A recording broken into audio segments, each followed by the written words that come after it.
할렐루야. 하나님께 찬양드리겠습니다. 우리 다 함께 예수의 이름으로 찬양하시겠습니다.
하나님은 영이시니 예배하는 자가 영과 진리로 예배할지니라.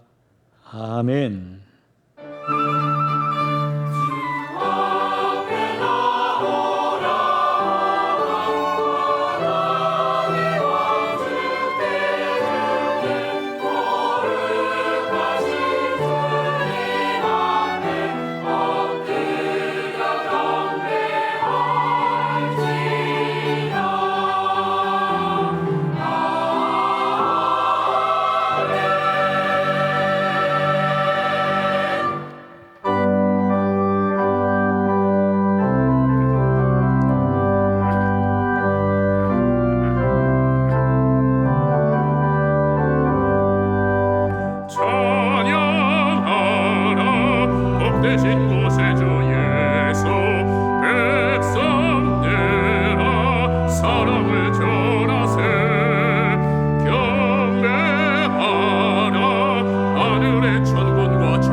주 앞에 드리세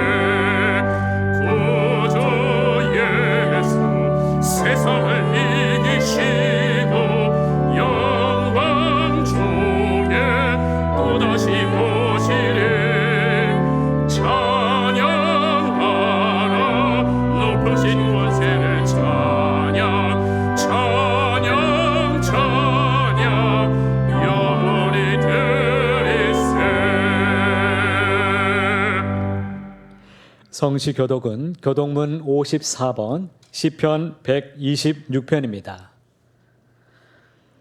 여호와께서 시온의 포로를 돌려보내실 때에 우리는 꿈꾸는 것 같았도다.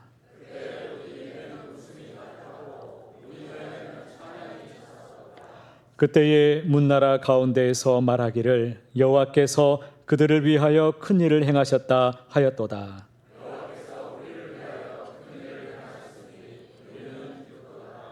여호와여 우리를 포로를 남방 시내들 같이 돌려보내소서. 울며 씨를 뿌리러 나가는 자는 반드시 기쁨으로 그 곡식단을 가지고 돌아오리로다. 아멘.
신앙 고백 드리겠습니다.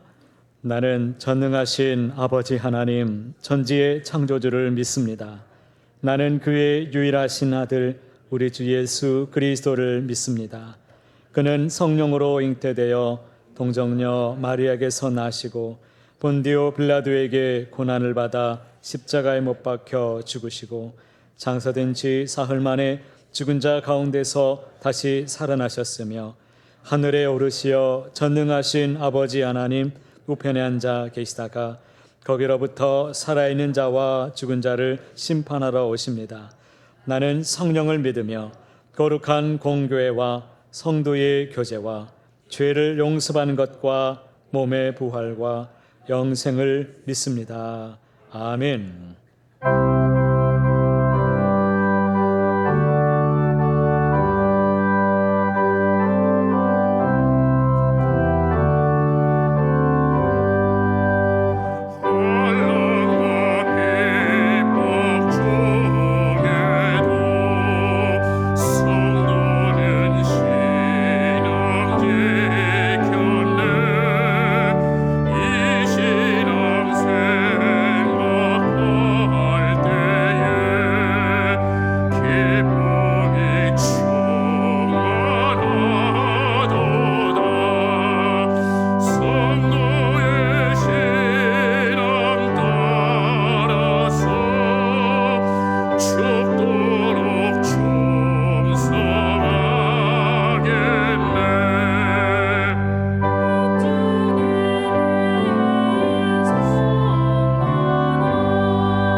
이 한 주간 우리에게 주시는 하나님의 말씀은 마태복음 11장 1절에서 15절까지입니다. 이 한 주간 우리에게 주시는 하나님의 말씀 마태복음 11장 1절부터 15절까지에 있는 하나님의 말씀을 제가 받들어 읽겠습니다. 이것은 하나님의 말씀입니다. 예수께서 12 제자에게 명하기를 마치시고 이에 그들의 여러 동네에서 가르치시며 전도하시려고 거기를 떠나 가시니라. 요한이 옥에서 그리스도께서 하신 일을 듣고 제자들을 보내어 예수께 여짜오되 오실 그이가 당신이오니이까 우리가 다른 일을 기다리오리이까. 예수께서 대답하여 이르시되 너희가 가서 듣고 보는 것을 요한에게 알리되 맹인이 보며 못 걷는 사람이 걸으며 나병 환자가 깨끗함을 받으며 못 듣는 자가 들으며 죽은 자가 살아나며 가난한 자에게 복음이 전파된다 하라. 누구든지 나로 말미암아 실족하지 아니하는 자는 복이 있도다 하시니라. 그들이 떠나매 예수께서 무리에게 요한에 대하여 말씀하시되 너희가 무엇을 보려고 광야에 나갔더냐? 바람에 흔들리는 갈대냐? 그러면 너희가 무엇을 보려고 나갔더냐? 부드러운 옷 입은 사람이냐? 부드러운 옷을 입은 사람들은 왕궁에 있느니라. 그러면 너희가 어찌하여 나갔더냐? 선지자를 보기 위함이었더냐? 옳다. 내가 너희에게 이르노니 선지자보다 더 나은 자니라. 기록된 바 보라 내가 내 사자를 내 앞에 보내노니 그가 내 길을 내 앞에 준비하리라 하신 것이 이 사람에 대한 말씀이니라. 내가 진실로 너희에게 말하노니 여자가 낳은 자 중에 세례 요한보다 큰 이가 일어남이 없도다. 그러나 천국에서는 극히 작은 자라도 그보다 크니라. 세례 요한의 때부터 지금까지 천국은 침노를 당하나니 침노하는 자는 빼앗느니라. 모든 선지자와 율법이 예언한 것은 요한까지니 만일 너희가 즐겨받을진대 오리라 한 엘리야가 곧 이 사람이니라. 귀 있는 자는 들을지어다. 아멘.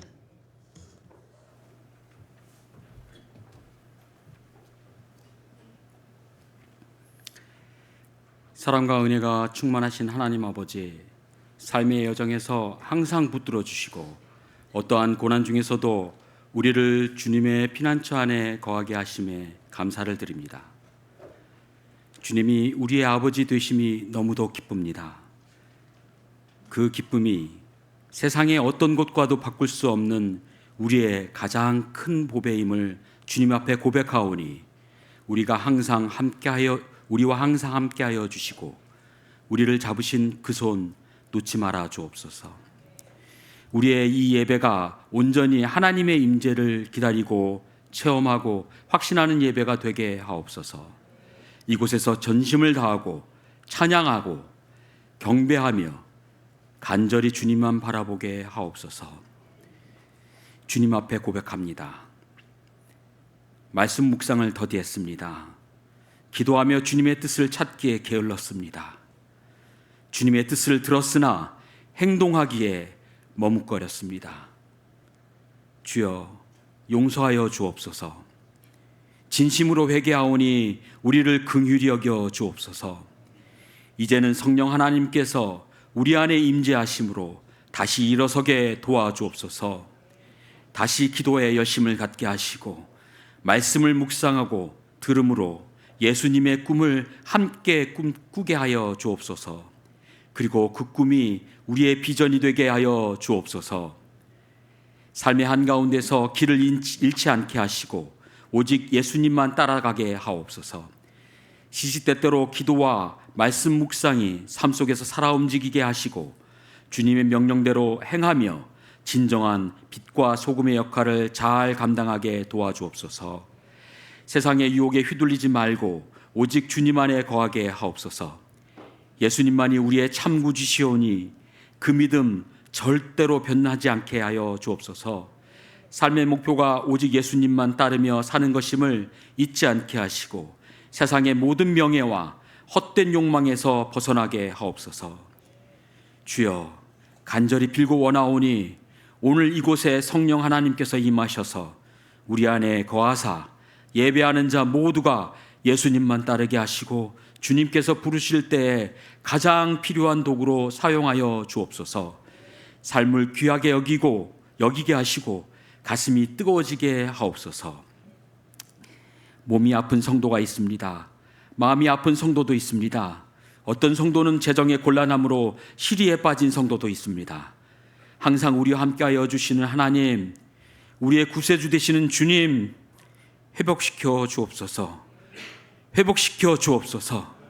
주님의 도움 없이는 어느 것 하나도 할 수 없음을 고백합니다. 주님의 뜻이 아니면 단 한순간조차 살 수도 없음을 고백합니다. 주님 앞에 두 손 들고 나아오니 주여 역사하여 주옵소서. 아픈 이는 낫게 하여 주시고 재정이 어려워진 이는 곤고함에서 벗어나게 하옵소서. 오직 주님만 이루시리라 믿고 기도하오니 주여 도와주옵소서. 오늘 말씀을 들고 단위에 서시는 박영준 담임 목사님을 위해서 기도합니다. 하나님의 말씀이 대언되고 선포될 때 주님께서 약속하신 하나님의 영을 불어 넣어 주셔서 하나님 말씀의 권능으로 함께 하사 단단해진 돌덩이 같은 우리의 마음을 쪼개고 깨뜨려 주옵소서. 그때 듣는 성도들 모두 하나님의 영이 충만하여져서 성령 하나님의 거하심으로 젖먹이 어린아이로부터 청년, 장년, 노인에 이르기까지 꿈을 꾸고 예언하고 그 일을 행하는데 주저함이 없게 하옵소서. 이현숙 목사님, 윤종영 목사님, 홍승표 전도사님, 김우표 전도사님, 김규현 전도사님, 그리고 멀리 미얀마에서 사역하시는 최송빈 목사님과 망망 목사님에게도 성령 하나님의 은혜로 함께 하사 그분들의 필요를 아시오니 하나님 나라의 신령한 복으로 채워 주옵소서. 오늘 드려지는 예배가 하나님께는 영광이 되고 참여하는 성도들에게는 하나님의 은혜가 넘치기를 원하오며 지금도 우리와 함께 계셔서 변함없는 사랑으로 우리를 일으키시는 오직 한 분이신 영원한 구원의 근원 되시는 예수님의 이름으로 간절히 기도합니다. 아멘.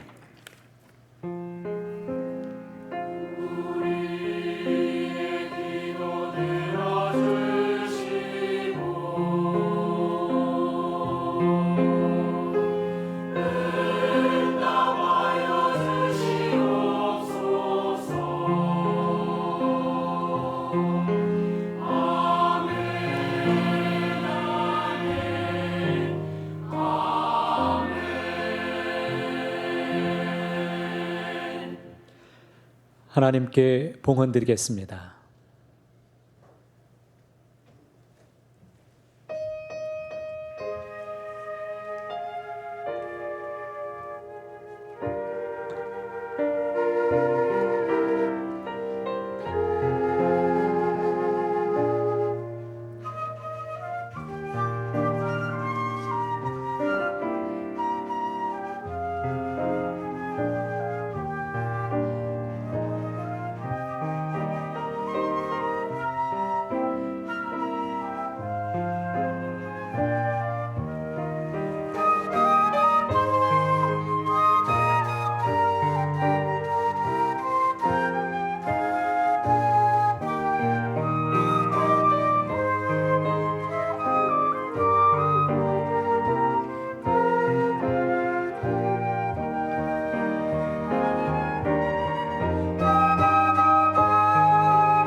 우리의 예배를 기뻐 받으시는 하나님 아버지, 오늘도 주님 앞으로 인도해 주심을 감사드립니다. 우리의 모든 삶이 하나님의 은총이요 복임을 고백합니다. 이 시간 정성껏 준비한 예물과 예물에 담긴 마음을 주님께 드리오니 기쁘게 받아 주옵소서. 과부의 두렙돈을 기쁘게 받으셨던 하나님, 감사함으로 드리오니 주님의 뜻을 이루는데 사용하여 주옵소서. 이 예물이 오직 구원받은 자의 감격으로 감사함과 믿음으로 드려지는 것이기를 간절히 소망합니다. 열의 하나를 구별하여 11조를 드리는 손길들마다 성경에서 약속하신 풍성한 복을 내려주시고 선교와 구제와 건축헌금 또 감사와 꽃꽂이 여러 가지 모양으로 드려진 모든 손길들마다 이 땅에 기름진 복과 은혜로 채워 주옵소서. 오늘 저희가 드린 이 예물이 쓰이는 곳마다 하나님의 능력이 나타나게 하시고 하나님이 원하시는 곳에 귀하게 쓰여지도록 인도하여 주옵소서. 우리 자녀들의 삶을 위해서 이 시간 간절히 기도합니다. 자녀들의 학업과 진로와 결혼을 준비하는 우리의 자녀들, 군에 있는 자녀, 해외에 흩어져 살아가는 모든 이들에게 크신 은혜를 베풀어 주옵소서. 어떤 자리에 있든지 항상 예배자로 살게 하시고 믿음의 거부가 되어 하나님의 영광을 위해 쓰임받도록 주관하여 주옵소서. 모든 문제는 풀어주시고 부족한 것은 채워주시고 막힌 것은 풀어주옵소서. 가정에 근심이 없게 하시고 감사가 늘 넘치게 하여 주옵소서. 교우들 가운데 몸과 마음이 아픈 분들을 불쌍히 여겨주시고 찾아가 주셔서 어루만져 주옵소서. 항상 주님을 바라보게 하시고 주님의 큰 기쁨이 다 되게 만들어 주옵소서. 거룩하신 우리 주 예수님의 이름으로 간절히 기도하옵나이다. 아멘.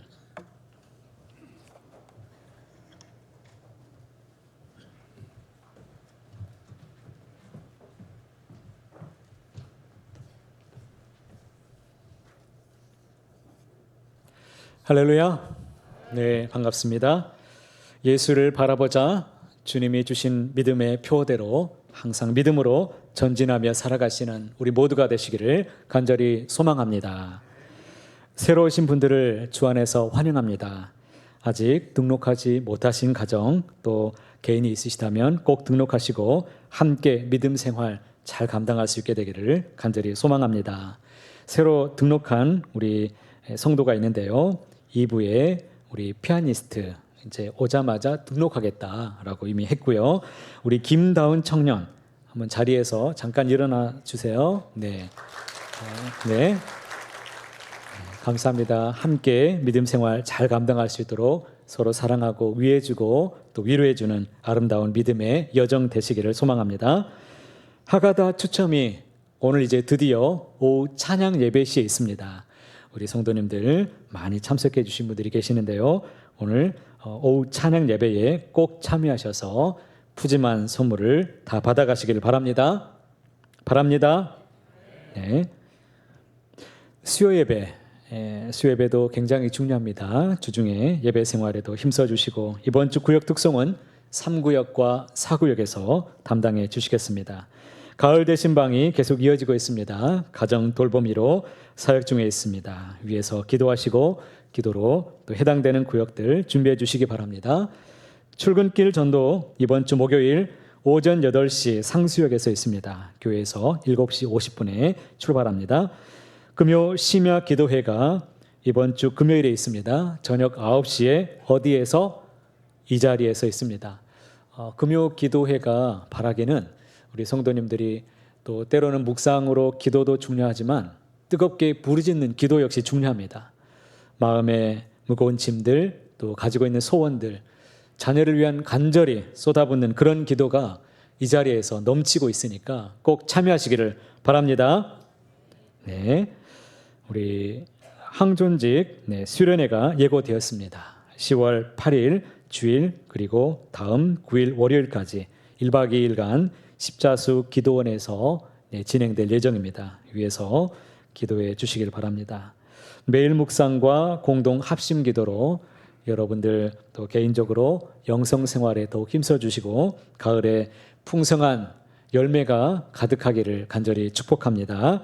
성경 통독 현재까지 67독을 우리 모든 성도님들이 참여해 주셨습니다. 우리 장영애 권사님 이독해 주셨습니다.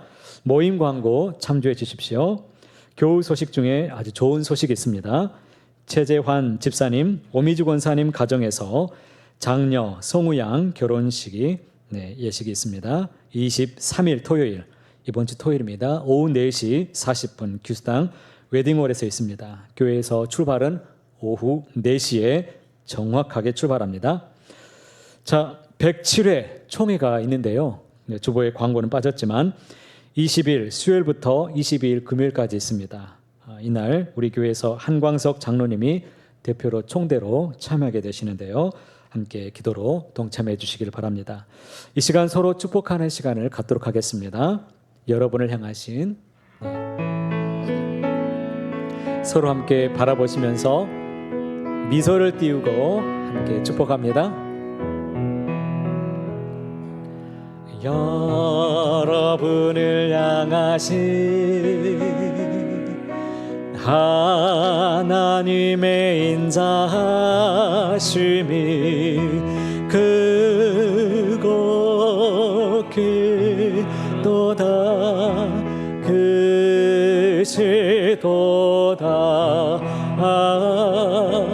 그곳 그도다 그시도다. 하나님께 큰 영광의 박수 올려드립니다. 할렐루야.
가장 좋으신 하나님 아버지, 이 시간에도 주의 말씀 앞에 나아갑니다. 주님, 사랑의 말씀으로, 음성으로 우리에게 함께 하시고 말씀이 새겨져서 주와 함께 걷는 우리 모든 인생들, 우리 모든 성도님들 다 될 수 있도록 주관하여 주옵소서. 모든 것을 주님께만 의탁하오며 거룩하신 우리 주 예수님의 이름으로 간절히 기도하옵나이다. 아멘. 이제 한 주가 또 시작되었습니다. 가을의 문턱에 이미 들어서서 달려가고 있는데요. 벌써 선선하고 선풍기를 틀면 또 추운 느낌도 들기도 합니다. 여러분들 건강관리 잘 하시기 바랍니다. 우리 인생을 돌아보았을 때 가장 좋은 나이는 몇 살일까요? 가장 좋은 나이는 언제일까? 뭐 하고 싶으신 이야기가 많이 있으신 것 같은데요. 어느 TV 프로그램에서 방청객들에게 물어봤더니 어느 아이가 먼저 얘기했습니다. 2살 때라고 얘기했습니다. 어떻게 기억하는지 모르겠지만 2살 때가 왜 좋으냐? 많은 사람들이 사랑해주고 아껴주고 다 이뻐해주니까 그때가 제일 좋았다라고 상상 속에서 얘기하는 것을 보았습니다. 그리고 어떤 사람은 25살 나이가 가장 좋답니다. 인생에서 여자 나이에 가장 예쁘고 또 혈기 왕성한 나이. 그리고 어떤 분은 40이 가장 좋은 때, 그때가 인생의 정점이기 때문에 가장 좋은 나이다. 어떤 분은 55이 가장 좋은 나이라고 얘기했습니다. 아이들을 부양하고 돌보는 이런 때를 지나서 이제는 좀 자유로워질 수 있는, 가사일에서 좀 벗어날 수 있는 그런 나이라고 얘기했고요. 어떤 분은 65이 가장 좋은 나이라고 얘기했습니다.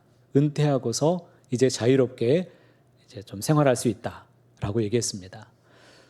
여러분은 지금 어느 때를 보내고 계십니까?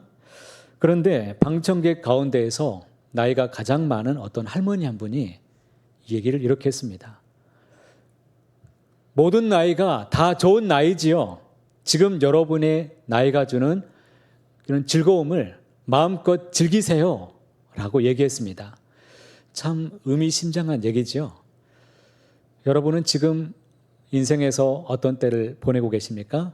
어떤 분은 가장 좋은 때를 보내고 계신다라고 생각하는 분도 계시고, 또 어떤 분은 이미 지나가 버렸다라고 생각하는 분도 계실 것이고, 어떤 분은 아직 좋은 때는 오지 않았다라고 생각하는 분도 계실 것입니다. 우리는 모두가 다 이런 인생의 마라톤을 달려가고 있습니다. 제가 언젠가 마라톤에 대해서 얘기한 바가 있는데요. 마라톤을 달리다 보면 반드시 터닝 포인트가 나온다고 합니다. 이 터닝 포인트가 무엇이냐면 달리다가 지치는 가장 절정의 시간입니다. 고난의 언덕을 만나게 되는데 이 시간을 견디는 사람들만이 자기 자신을 이기고 끝내 완주해낸다고 합니다. 여러분들은 지금 어디까지 달려가고 계십니까? 오늘 말씀에 보니까 달려가다가 그만 신앙의 회의를 만난 사람이 있습니다. 그가 어떤 사람입니까? 세례 요한이에요. 세례 요한은 지금 예수님의 길을 예비하기 위해서 이 땅에서 사명감을 가지고 살아가는 사람이었습니다. 잘 달려가다가 그만 고난의 언덕을 지금 만났습니다. 이 사람이 왜 신앙의 회의가 찾아오게 된 것일까요? 그 이유가 도대체 무엇인가 보았더니 2절과 3절에 이렇게 말씀하죠. 요한이 2절 3절 말씀 보여주세요. 요한이 옥에서 그리스도께서 하신 일을 듣고 제자들을 보내어 예수께 여짜오되 오실 그이가 당신이 오니까 우리가 다른 일을 기다리오리까. 여기서 기다린다라는 단어를 쓰고 있는데 이 프로스토코멘이라는 단어를 쓰고 있습니다. 그러니까 막연히 기다린다는 그런 의미가 아니라 간절하게 애타게 지금 기다리고 있는데 언제까지 애타게 더 기다려야 됩니까? 라고 묻는 질문입니다. 이 질문은 사명자가 갖는 아픔입니다. 그는 지금 기다림에 지쳤습니다. 그가 기대했던 메시아는 마치 엘리야가 기도해서 하늘에서 불이 내리게 하는 그런 불로 심판하는 이 세상을 심판하는 심판주로서의 메시아를 그는 그토록 기다리고 있었습니다. 그런데 아무 일도 일어나지 않습니다. 그는 현재 옥에 갇혀서 죽을 신세가 되어 있었습니다. 헤롯의 악행은 날로 포악해져 가고 있는데 세상은 그대로입니다. 변화된 게 아무것도 없어요. 그러나 그는 예수님이 메시아라고 분명히 믿었고 확신하고 있었습니다. 그분은 이제까지 기다리고 있는 분명한 메시아입니다. 그런데 자기 생각과 지금 다르다는 거예요. 언제까지 더 기다려야 되는지 지금 예수님께 고민을 묻고 있는 것입니다. 자, 여러분 여기서 중요합니다. 우리가 신앙생활 하다가 보면 우리도 신앙의 회의를 만날 수 있습니다. 달리다가 보면 지칠 수 있습니다. 내가 어디에서 막혔는지, 어디에서 영적인 침체기가 찾아왔는지 우리는 볼 수 있어야 됩니다. 이것은 부끄러운 게 아닙니다.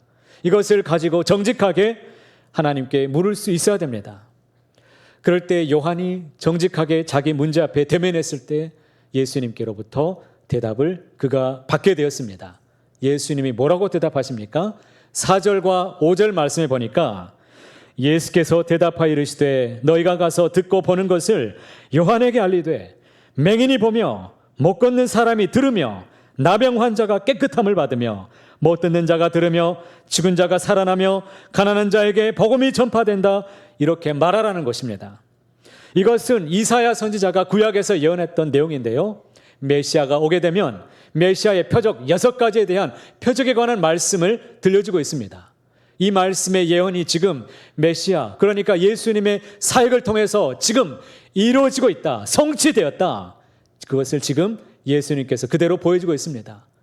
나를 통해서 이런 일이 일어나고 있지 않느냐. 메시아, 그가 바로 나다고 지금 얘기하고 있는 말씀입니다. 그리고 나서 예수님은 아주 중요한 말씀을 하십니다. 여기서부터 굉장히 중요한 말씀인데 이 세상에 예수님께서 살아가시면서 보니까 3가지 인생이 있다는 것을 주님이 느끼셨습니다. 그래서 제자들에게 3가지 인생에 대해서 말씀하시는데 첫 번째는 목적이 없이 살아가는 인생이 있다라고 말씀하셨습니다. 7절 말씀에 이렇게 말씀하시죠.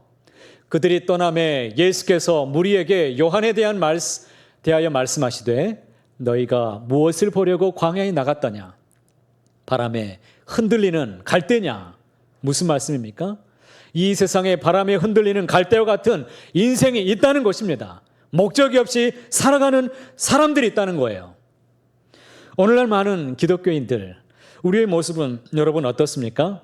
신앙생활 잘하고 있는 분들 참 많이 있습니다. 성경도 많이 알고 말씀에 관한 지식도 요즘처럼 이렇게 많이 아는 분들이 없을 정도로 참 많이 알고 있습니다. 성경에 대해서 진리에 대해서 탐구하고 연구하는 이런 분들이 참 많이 살아요. 그런데 왜 중심을 잡지 못하고 흔들리면서 헤매며 살아가는 사람들은 왜 이렇게 많습니까?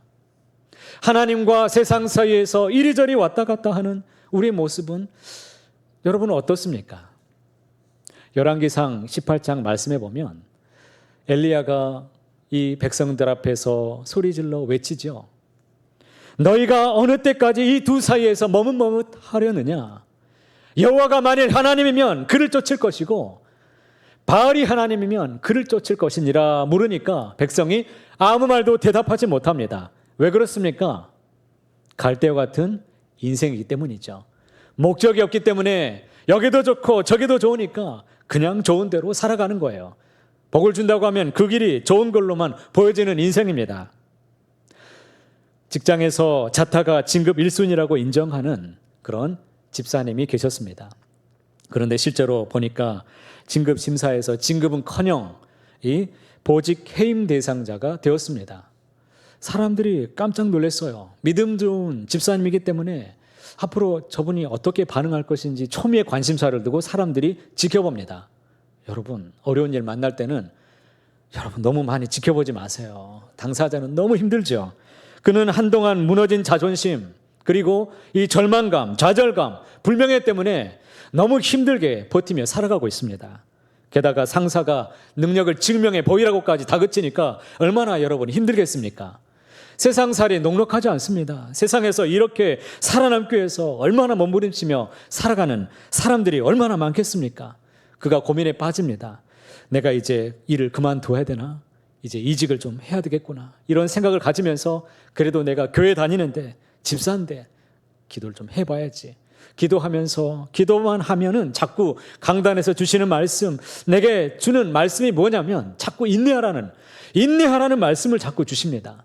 그러니까 지금 너무 자존심도 상하고 사람도 보기 싫고 너무 힘든데 인내하라고 하니까 그래도 참아보고 견뎌보았습니다. 말씀 붙잡고 기도하면서 내가 더 성실하게 최선을 다해서 내가 살아보자. 그러면서 이악 물고 버티며 지냈습니다. 그랬더니 승진 시즌도 아닌데 승진이 되었다는 소식이 들려옵니다. 마케팅 팀장이라는 보직을 맡게 됐어요. 큰 일을 맡게 됐습니다. 교인들 모두가 다 오랫동안 이 어려운 일을 견디고 버텼던 것을 너무나 잘 알았기 때문에 모든 사람들이 정말 아낌없이 격려해주고 정말 찬사를 다 보내주었습니다.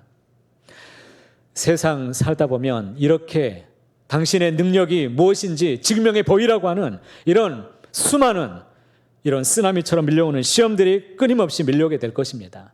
그로 인해서 우리는 자존심도 상하고 무너진 우리 안에 절망감들이 있습니다. 무시받는 느낌들이 있어요. 힘든 일들이 찾아옵니다.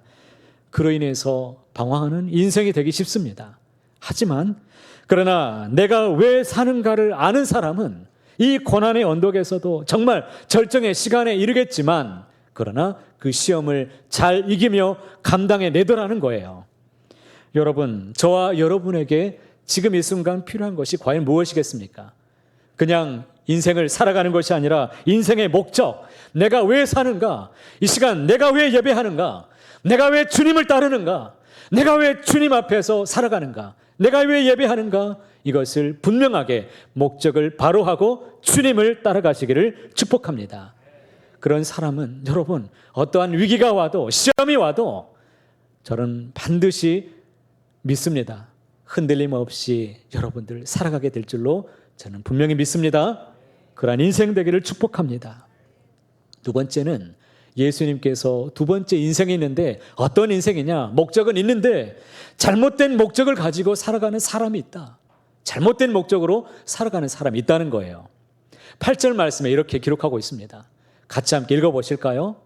그러면 너희가 무엇을 보려고 나갔더냐? 부드러운 옷 입은 사람이냐?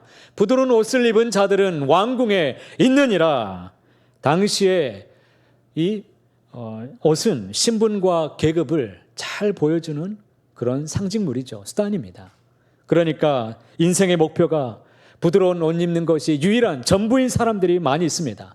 우리 가운데도 세상에서 출세하고 부자 되는 것, 이것이 그냥 목표인 사람들이 많습니다. 돈 벌어서 좀 더 잘 살고 좀 더 많이 먹고 좋은 차 사고 내 집 바꾸고 좋은 집에 살아가는 것이 유일한 목표를 가지고 있는 사람들, 이것을 향해서 주님이 지금 말씀하고 계시죠.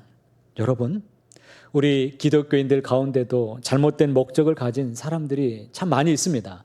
내가 기도해도 무엇을 위해서 기도해야 될지를 잘 모르는 분들이 많습니다. 예수님을 믿으면 여러분 복 있는 인생이라는 것을 여러분 믿으십니까? 믿으세요? 진정 복 있는 인생이 되십니다. 될 거예요. 하나님이 그렇게 인도하십니다. 그런데 문제는 우리가 여기에만 멈춰서는 안 됩니다. 내가 신앙생활 잘하고 있는데 하나님 언제 나를 출세시켜주고 언제 나를 잘되게 해줄 거냐는 것입니다. 내 자녀 언제 성공시켜줄 거냐고 그렇게 따져 묻는 사람들이 있습니다. 그러나 이것이 다 전부 잘못됐다라고 말하는 것은 아닙니다. 우리가 여러분 생각해 보십시오. 우리의 신앙의 본질이 그 무엇보다도 더 중요합니다. 하나님은 우리와 같은 여러분 마음이 있습니다. 지정의라고 하죠. 우리와 같은 감정이 있습니다. 마음이 있어요. 인격이 있습니다. 하나님의 마음에는 조금도 관심이 없고 오로지 내가 원하는 것만 일방적으로 하나님께 달라고 하고 매달리면 하나님의 마음은 과연 어떠실까요? 제가 대학교 때 이제 시험을 보게 되면 꼭 시험 때만 되면 안 보이던 친구들이 저에게 찾아오는 친구들이 있었습니다. 물론 제가 뭐 자랑하는 게 아니고요. 그냥 있는 대로 얘기할게요. 제가 필기를 꽤 나름대로 잘하는 축에 조금 들어갔습니다. 잘하는 친구들 중에 꼬리에 붙어서 조금 잘하는 그런 축에 들어가는데 글씨를 이렇게 깨알같이 쓰지만 남들이 다 알아볼 정도고 또 교수님이 앞에서 강조하면 저는 맨 앞자리에 앉는 걸 좋아했어요. 여러분, 은혜 받기를 원하신다면 앞자리 비우지 마시고 앞자리로 오세요. 앞자리로 와서 이 좋은 자리를 로얄석인데 왜 안 왔는지 모르겠네요. 아무리 제 파편에 튀겨도 거기까지는 안 갑니다. 안전하니까 오시기 바랍니다. 4층에 계시는 분들 조금만 더 가까이 오세요. 교수님이 강조하면 침이 탁 저한테 튀기면 전 안 닦았습니다. 로얄 젤리로 알고 입술에 붙으면 침을 발라가지고 먹기도 했어요. 그 정도로 저는 사모했습니다. 그 정도로. 그래서 죽은 개가 그래서 많은지 모르겠는데 아무튼 그렇게 하는데 어느 날 시험 때만 되면 자꾸 친구들이 와서 뭘 달라고요? 노트북을 달라고 하니까 여러분 제가 어떻게 했을까요? 줬을까요? 안 줬을까요? 아유, 일부보다 낫네요. 줬어요. 어떻게 안 줍니까? 달라고 하니까 다 줬는데 그런데 어느 날 제 마음에 이상한 마음이 좀 찾아왔습니다. 자꾸 이용당하는 느낌이 오니까 좀 사람이 불쾌해지는 겁니다. 같이 놀러 가려고 하는데 아니 너는 필기해야지 어디 가냐고. 이게 무슨 논리입니까? 뭐지? 하면서 필기하는데 이건 아닌 것 같다.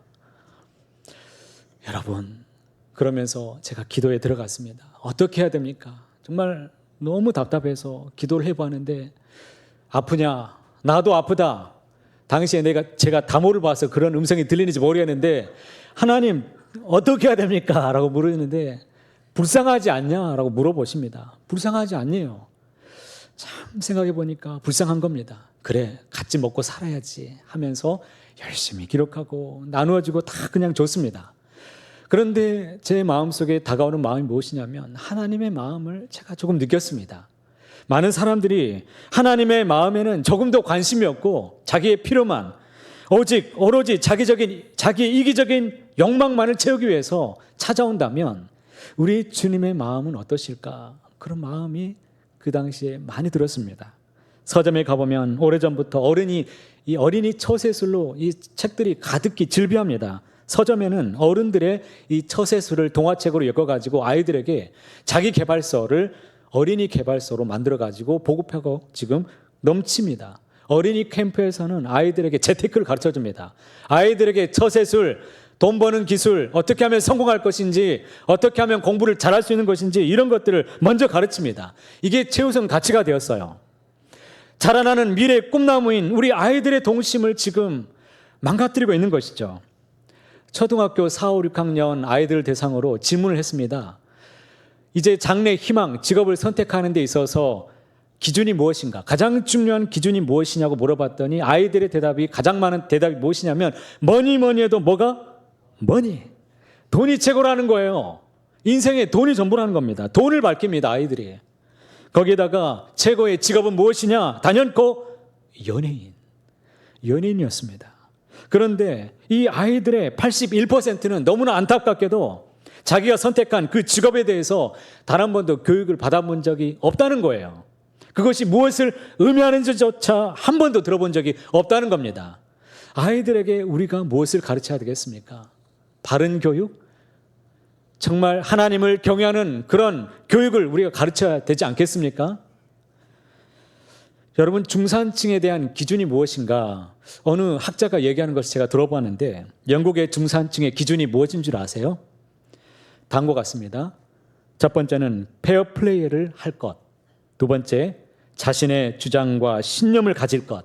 그리고 독선적으로 행동하지 말 것. 약자를 본다면 약자를 두둔하고 강자에 대응할 것. 불의나 불법에 의연하게 대처할 것. 이것이 뭐라고요? 중산층의 기준이라고요.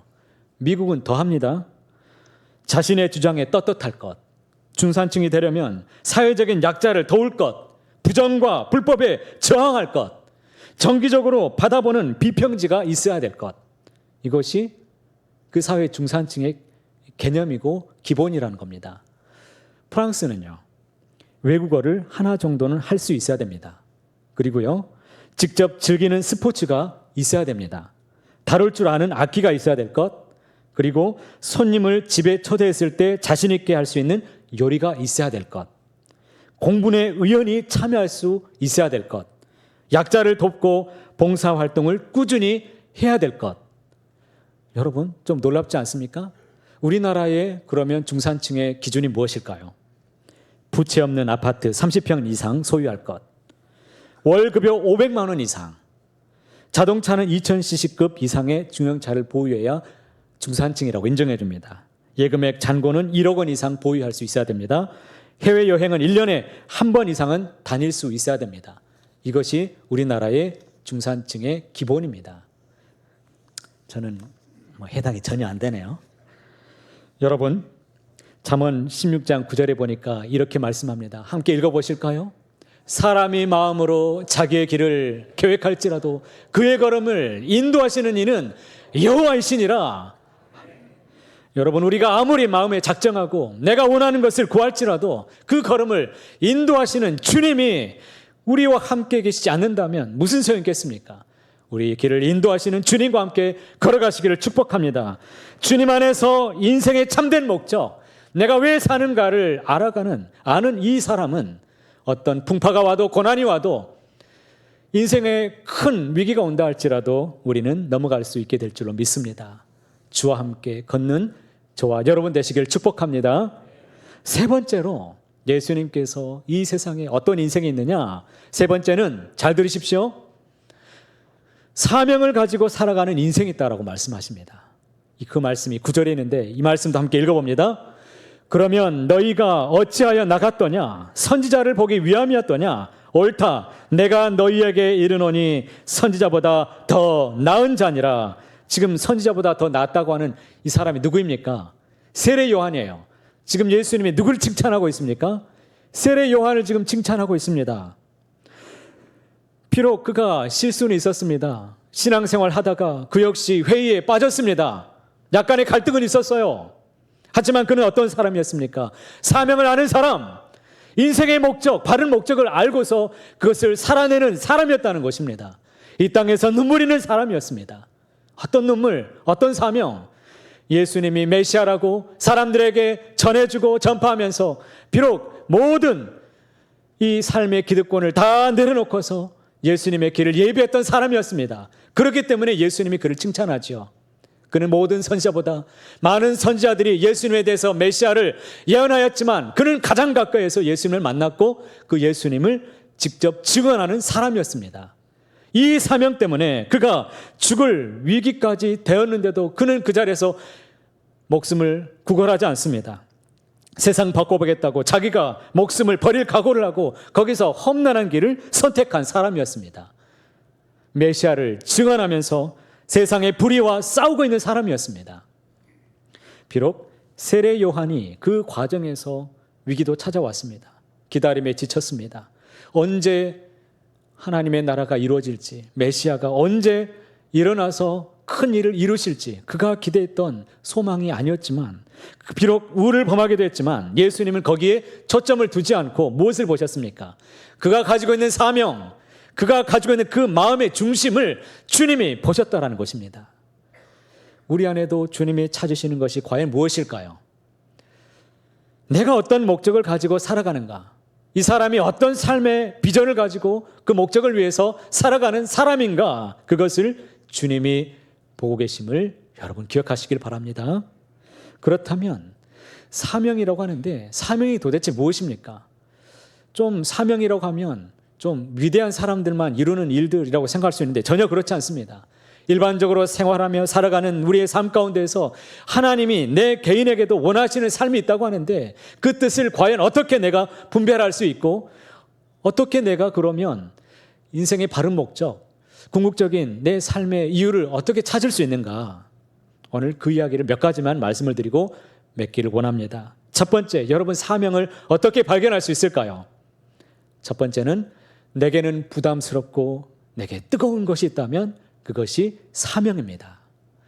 여러분 출애굽기 4장 10절에 보니까 모세가 이렇게 말한 적이 있습니다. 모세가 여호와께 아뢰되 오 주여 나는 본래 말을 잘하지 못하는 자니이다. 주께서 주의 종에게 명령하신 후에도 역시 그러하니 나는 입이 뻣뻣하고 혀가 둔한 자니이다. 하나님께서 모세를 부르셨는데 모세가 뭐라고 말하고 있습니까? 부담스러워서 못한다고 지금 얘기하고 있죠. 지금 말을 못한다는 거예요. 입이 뻣뻣한 사람인데 어떻게 하겠느냐 말하는 것이죠. 여러분, 부담이 무엇입니까? 그 일이 꼭 필요한 일인 줄은 알겠지만 나는 아니라고 생각하는 거예요. 누군가는 해야 되는데 나는 아니지요. 나는 못해요. 이것이 부담입니다.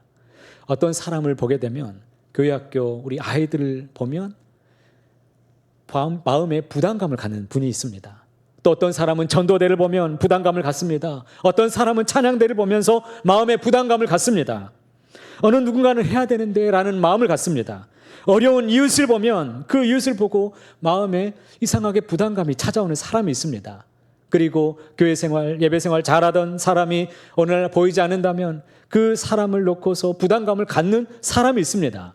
그런 친구를 만나면 부담감을 갖습니다. 여러분, 이런 마음이 있다면 하나님께 진실하게 물어보시기 바랍니다. 그것이 어쩌면 하나님께서 나에게 요구하시는, 나에게 부탁하시는 일일 수 있기 때문입니다. 또한 내게 뜨거운 것입니다. 어떤 사람은 그림을 보면 마음이 뜨겁습니다. 그림 그리는 게 그냥 좋아요.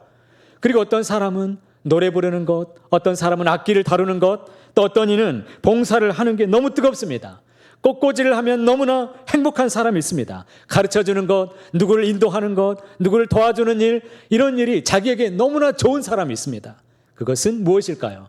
나에게 뜨거움을 주는 일들, 여러분 생각해 보시기 바랍니다. 어쩌면 그 일을 통해서 하나님이 나에게 요구하시는 것이 있을 수 있기 때문입니다. 여러분, 사명이란 그럼 또 무엇입니까? 내게는 눈물이며 아픔입니다. 내게는 눈물이며 아픔이, 이것이 사명이에요. 여러분, 욥은 어떻게 말한 줄 아세요? 욥기 16장 20절에서 얼마나 많이 우는지 몰라요. 나의 친구는 나를 조롱하고 내 눈은 하나님을 향하여 눈물을 흘립니다. 지금 욥이 엄청난 고통 안에서 흘리고 있는 눈물이 있는데, 여러분 다 잘 사는데 나만 겪는 고난이 있습니다. 우리 가족 중에도 다 잘 지내는데 유독 나만 아픈 손가락이 될 수 있습니다. 여러분, 우리 가족 중에 유일하게 내가 신앙생활을 하고 있는 사람인데 좀 잘 살면 얼마나 좋습니까? 예수님 믿는데 이렇게 하나님이 복 주셨다라고 당당하게 좀 전도도 할 수 있게 만들어주면 얼마나 좋습니까?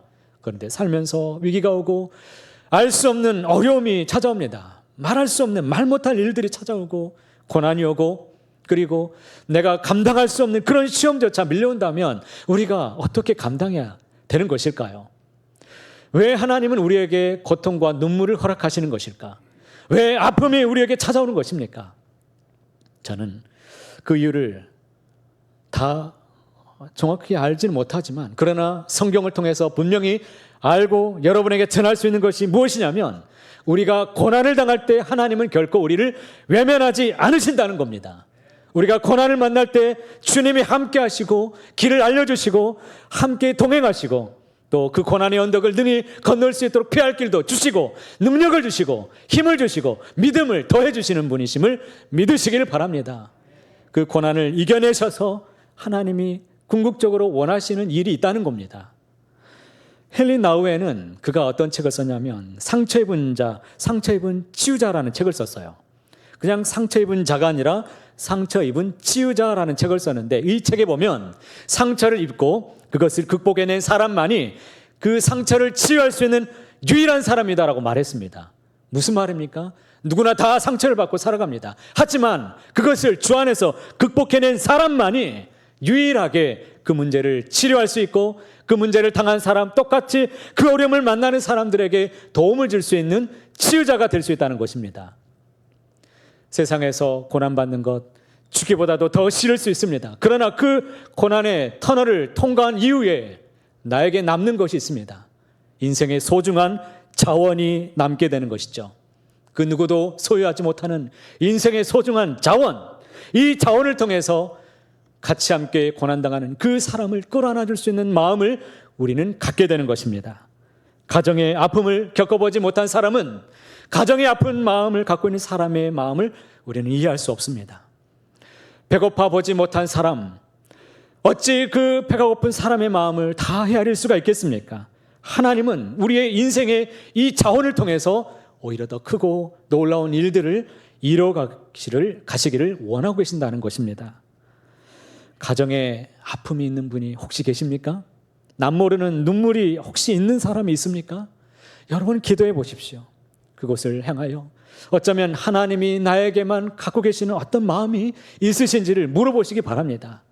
찬양에도 이런 찬양이 있죠. 왜 나만 겪는 고난이냐고. 여러분 이 찬양 잘 아시죠? 함께 불러보실까요? 왜 나만 겪는 고난이냐고 불평하지 마세요. 고난의 뒤편에 있는 주님이 주실 축복 미리 보면서 감사하세요. 너무 견디기 힘든 지금 이 순간에도 주님이 일하고 계시잖아요. 남들은 지쳐 앉아 있을지라도 당신만은 일어서세요. 힘을 내세요. 힘을 내세요. 주님이 손잡고 계시잖아요. 주님이 함께함을 믿는다면 어떤 역경도 이길 수 있잖아요. 할렐루야. 여러분 꼭 기억하십시오. 고난을 받을 수는 있지만 고난이 다 모든 사람들에게 유익한 건 아닙니다. 고난을 받고서 주님을 부인하고 떠나는 사람도 있습니다. 하지만 그 고난을 견디면서 주님을 찾고 그러면서 주님을 더욱 깊이 만나고 이기면서 오히려 하나님의 도구로 쓰임받는 사람들이 있습니다. 여러분 고난의 자리를 피하지 마시고 주와 함께 이겨내시고 주와 함께 걷게 되시기를 축복합니다. 세 번째로 사명이 무엇이냐? 내게 하나 더 주신 거예요. 내게 하나 더 주신 것이 무엇인지를 한번 찾아보십시오. 사도행전 3장 6절에 보니까 베드로가 이렇게 말하죠. 베드로가 이르되 은과 금은 내게 없거니와 내게 있는 이것을 내게 주노니 나사렛 예수 그리스도의 이름으로 일어나 걸으라 말합니다. 베드로에게는 물질도 없고 가진 것도 없습니다. 그러나 그가 주님께로부터 가진 것이 무엇입니까? 예수님 믿는 믿음이 있었습니다. 그에게는 이것이 재능이요 그것이 은사였고 하나님이 주신 선물이었습니다. 남들보다 더 하나 가진 것이죠. 여러분들이 살아가면서 특별히 남들보다 더 가지고 있는 것이 무엇입니까? 건강입니까? 물질입니까? 은사입니까? 그것이 무엇입니까? 그것을 통해서 하나님의 도구로 쓰임받기를 간절히 사모하시길 바랍니다. 한국인 최초로 예일대 음대에서 지휘학과 교수를 했던 이 교수님이 있었는데 함신익 교수님이라는 분이 있습니다. 서울의 미아동에서 태어나서 찢어지게 가난한 개척교회 목사님 아들로 생활하면서 유일하게 그가 아무것도 없는데 딱 하나 가진 것이 있었는데 하나님이 주신 재능이 있다는 것을 그가 하나 발견했어요. 음악적인 재능이 있다는 것을 그가 발견하고 25만 원 가지고 미국에 건너갔습니다. 25만 원 가지고 꿈을 향해서 그가 도전했는데 가진 게 없으니까 공부를 어떻게 합니까? 아르바이트를 했죠. 모든 아르바이트를 안 해본 게 없이 다 해봤습니다. 그러면서 돈이 없어서 학업을 그만둬야 되는 위기가 찾아왔을 때마다 하나님께 이렇게 간구했습니다. 하나님, 제가 이 재능을 가지고 하나님께 쓰임받기를 원합니다. 주님 저를 사용해 주십시오. 학업을 중단하지 않도록 도와주십시오라고 그렇게 기도하니까 하나님이 길을 열어주시는데 물질을 끝까지 하나님이 책임져 주시더라는 겁니다. 제가 제 나이 31살에 이 함신익 교수님을 만나본 적이 있었습니다. 만났어요. 얼마나 도전이 되는지. 여러분 아무것도 없어도 주님을 향한 이 비전, 주님이 주신 가진 것 이 한 가지 주님께 내가 쓰임받기를 원한다라고 여러분이 고백한다면 하나님이 여러분들을 반드시 이렇게 세워주시고 많은 것으로 채워주실 것입니다. 막힘이 없이 하나님이 책임져 주실 거예요. KBS 교향악단에도 지휘도 했고 지금은 10년간 지금 심포니송을 만들어서 전국의 방방곡곡에 다니면서 오케스트라를 운영하면서 봉사하고 다닙니다. 요양원, 군부대, 소년원, 교회 그리고 학교, 관공서 어디든 갑니다. 심지어 어떤 시골 마을에 불러서 갔더니 어른들 5명이 앉아 있는데 오케스트라 단원 80명이 갔는데 5명이 앉아 있으니 여러분 어떻습니까? 그런데 거기서도 마음껏 이 지역에 있는 사람들 위해서 마음껏 아낌없이 가진 재능으로 봉사하면서 나누어 주었습니다. 사람들이 왜 그렇게 사냐고 물어보면 이것이 사명이라는 거예요. 그 어려운 시절에 하나님께서 주신 재능 가지고 하나님께서 지금 써먹도록 인도하시는데 얼마나 기쁩니까? 남이 알지 못하는 기쁨이에요.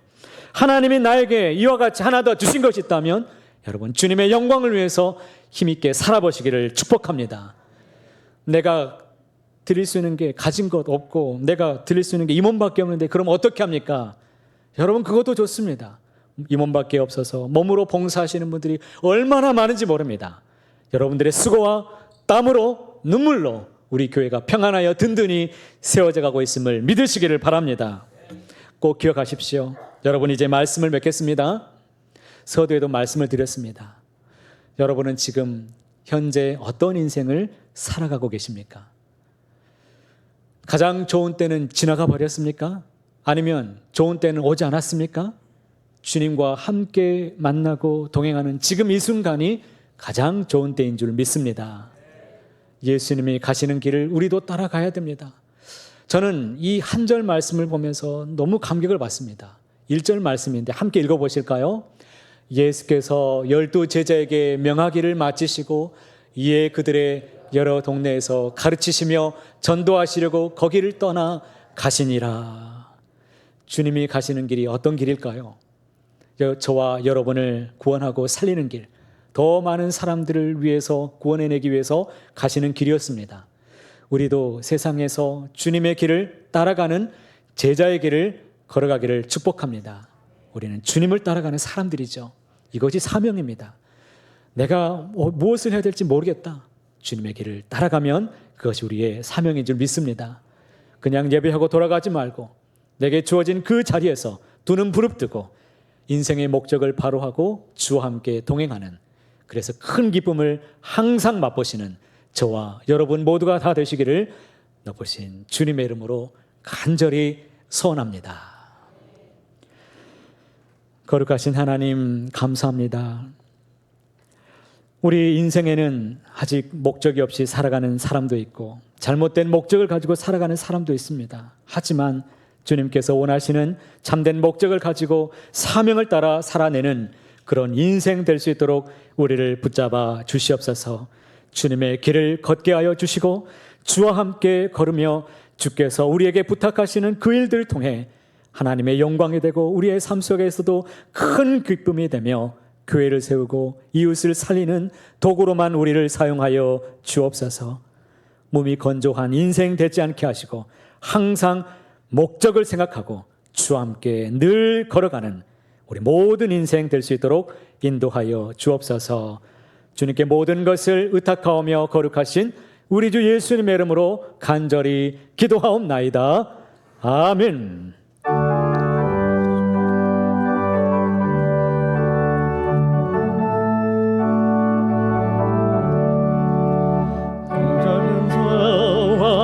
기도의 제목 예수님 닮기 원함이라. 예수님 형상 나 입기 위해 세상에 복 받기 전에 예수님 닮기 원하네. 구원하신 예수님을 내 마음속에 지금 거둬사 주님의 형상 인치소서. 무한한 사랑 풍성한 긍휼 슬픈 자 위로 하시는 주. 길 잃은 죄인 부르는 예수 그 형상 담게 하옵소서.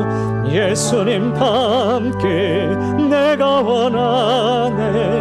날 구원하신 예수님을 내 마음속에 지금 거둬사 주님의 형상 인치소서.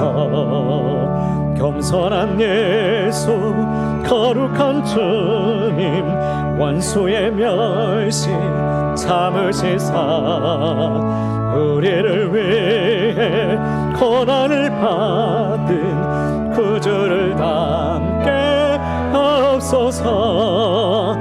예수님 닮게 내가 원하네. 날 구원하신 예수님을 근거도사 주님의 형상 인치소서.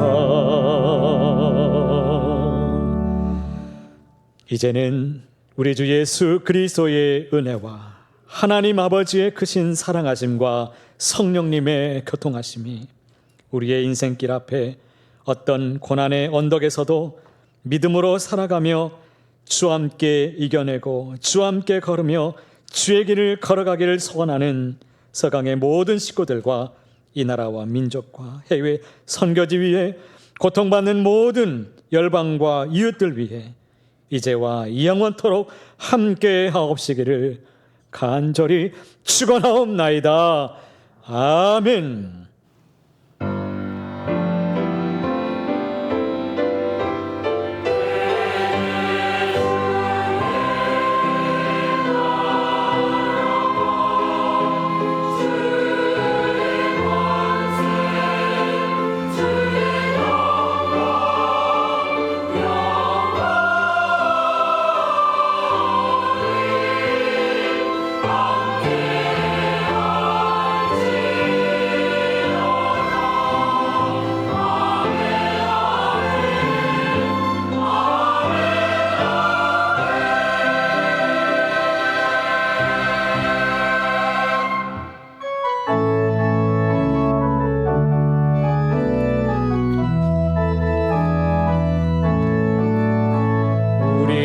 사랑의 때로 하나가 되었으니